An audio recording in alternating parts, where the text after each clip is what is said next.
TPCC leader चमलाकिरण Kumar Reddy ने कहा है कि एमएलसी कविता जिन्होंने निजामाबाद जिले बोधन में खिताब किया, जिस पर चमलाकिरण कुमार ने कहा है कि मणिपुर में ख्वातीन पर हुए वाक़े पर बात किए बगैर राहुल गांधी पर तंजिया बोलना मज़ाक़ खेज़ है।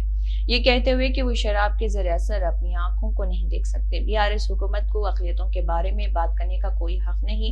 उन्होंने कहा कि केसीआर से पूछे बगैर 4% रिजर्वेशन देने पर कांग्रेस पर तनकीद करना शर्मनाक है, जिसने 12% रिजर्वेशन ना देकर अक़लियतों को धोखा दिया।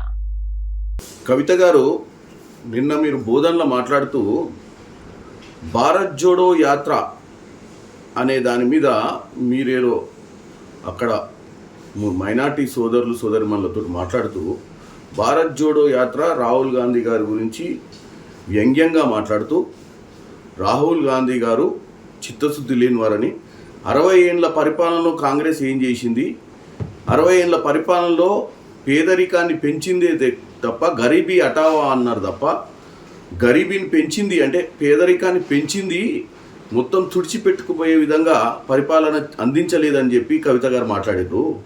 కవిత గారు మీరు ఎక్కడి నుంచి ఏం మాట్లాడుతున్నారు? ఢిల్లీ లిక్కర్ స్కామ్ అయిన తర్వాత మీకు కాంగ్రెస్ పార్టీ తప్ప వేరే పార్టీలు కనపడతలేవు.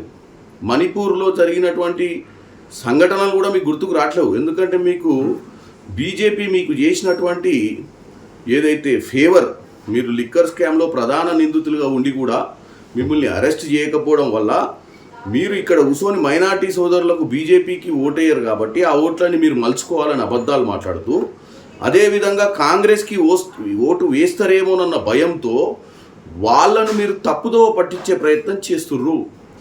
4% రిజర్వేషన్ ఇచ్చింది ఎవరు? మైనార్టీ సోదరులకు. మీ నాయన 12% ఇస్తా అని బల్లగుద్ది చెప్పి పనికిరాని మాటలు చెప్పి తప్పించుకుంది ఎవరు? మీ నాయన కాదా? అంటే అదే మైనార్టీ సోదరులకి ఇలా ఎన్నికలు వస్తున్నాయి, కాంగ్రెస్ పార్టీ గ్రాఫ్ బ్రహ్మాండంగా పెరుగుతుంది. మైనార్టీలందరూ ఏదైతే కర్ణాటకలో జరిగిన విధంగా ఇక్కడ మైనార్టీలంతా కాంగ్రెస్కి, బీజేపీకి వ్యతిరేకంగా కాంగ్రెస్కి ఓటేస్తారేమో, మీరు చేసినటువంటి పనికిరాని పనులన్నింటినీ గుర్తుపెట్టుకొని కాంగ్రెస్కి ఓటేస్తారన్న భయంతో ఏదో వచ్చిరాని హిందీలో నువ్వు అక్కడ ముచ్చట చెప్పుకుంటే వాళ్ళని నవ్విస్తున్నంత మాత్రం ఓట్లేస్తారనుకుంటున్నావా ఏంది?